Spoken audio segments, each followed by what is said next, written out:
Hello मेरे प्यारे दोस्तों, आप सभी को मेरे यूट्यूब चैनल कहानी का खजाना में स्वागत करती हूँ। आई होप आप सभी लोग खुश होंगे, स्वस्थ होंगे। चलिए दोस्तों, आज आप सबको मैं एक नई कहानी सुनाती हूँ। उसने मेरी ड्रेस की जिप को खोल दी और मेरी खूबसूरती को सामने से महसूस किया। मैंने कहा, आज इस गर्माहट को दूर कर दो, और उसके हाथ लगते ही मैं सिसक उठी। दोस्तों, मैं पूजा 26 साल की गोरी लंबे बालों वाली बेहद ही खूबसूरत लड़की हूँ। मेरी कातिलाना फिगर हर किसी को अपनी ओर खींचती है। मैं अपने बॉयफ्रेंड राहुल के साथ उसके घर में थी। मैंने एक बहुत ही खूबसूरत सी टाइट ड्रेस पहनी थी, जिससे मेरी फिगर और भी ज्यादा निखर के आ रही थी। राहुल की गहरी आंखों में चाहत की चमक मुझे साफ दिखाई दे रही थी। राहुल, जो कि 29 साल का मजबूत जिस्म वाला बहुत ही हैंडसम लड़का था, वो मेरी खूबसूरती को देखकर हमेशा मेरे आगे पीछे घूमता ही रहता था। लेकिन उस रात मैं इतनी बेकरार थी कि मैं अपनी चाहत को पूरी तरह से शांत करना चाहती थी। राहुल ने मुझे वाइन ऑफर की। हम दोनों सोफे पर बैठकर वाइन पीते हुए बारिश के पानी को खिड़की से बहते हुए देख रहे थे। दोस्तों, चैनल पर नए आए हैं तो इस वीडियो को लाइक, शेयर और सब्सक्राइब करें और एक प्यारा सा कमेंट जरूर कर दें। कमरे की मंद रोशनी और हल्का म्यूजिक ने माहौल को बहुत ही गर्म बना दिया था। राहुल ने मुस्कुराते हुए कहा, पूजा, आज तो तुम बहुत ही हॉट लग रही हो। राहुल के दिल ने हलचल करना शुरू कर दिया। मैंने भी मुस्कुराते हुए जवाब दिया, राहुल, मेरे हॉटनेस को तुमने अब तक देख ही कहाँ है।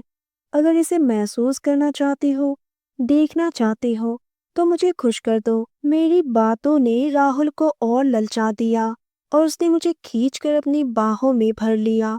उसने मेरे होठों को चूमा, पहले धीरे से, फिर गहराई से। मेरे अंदर एक अजीब सी सिहरन दौड़ गई। फिर उसने मुझे सोफे पर ढकेल दिया। मैंने उसकी शर्ट में अपनी उंगली डालकर उसे और करीब खींच लिया। उसने मेरे कान में फुसफुसाते हुए कहा, पूजा, तुम्हारे होठ कितने मीठे हैं। मैंने भी जवाब दिया, बस होठों का ही स्वाद लोगे या किसी और का भी। मेरी बातों से वह बेकरार हो गया। उसने मेरे बदन से चिपकी हुई टाइट ड्रेस के जिप को खोल दिया। मेरी बाजुएं आजाद हो गई। वो धीरे से अपना हाथ नीचे ले गया और कस के मेरी कमर को दबाया। राहुल ने कराहते हुए कहा, पूजा, आज तो तुम कितनी मस्त लग रही हो। मेरी सिसकारियां कमरे में गूंजने लगी। राहुल अपना हाथ नीचे ले गया और नीचे ले गया और मेरी जांघों पर रख दिया। उसने धीरे से मेरी जांघों को सहलाते हुए कहा, पूजा, तुम तो गर्म हो चुकी हो। और मैंने धीरे से सिसकते हुए जवाब दिया, मुझे और गर्म कर दो। मैं इस गर्माहट को महसूस करना चाहती हूँ। राहुल मुझे अपने कमरे में ले गया और मुझे बिस्तर पर लेटा दिया। धीरे धीरे हम दोनों के पैर आपस में टकराने लगे।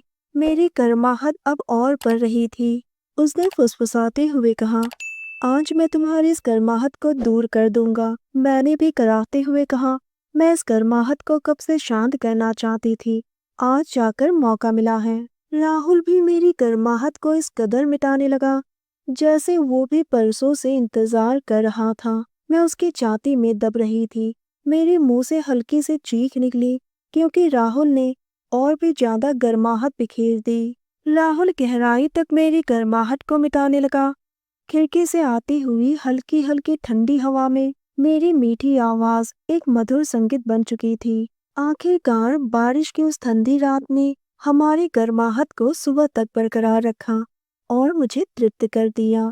मैंने भी हंसते हुए कहा, राहुल, ये गर्माहट अब कभी खत्म नहीं होगी। अब ये गर्माहट कल परसों या यूं कहो कि हमेशा के लिए ऐसे ही बरकरार रहेगी। दोस्तों, आप सबने अपना कीमती समय निकालकर इस वीडियो को सुना। इसके लिए आप सभी को धन्यवाद करती हूँ। धन्यवाद दोस्तों।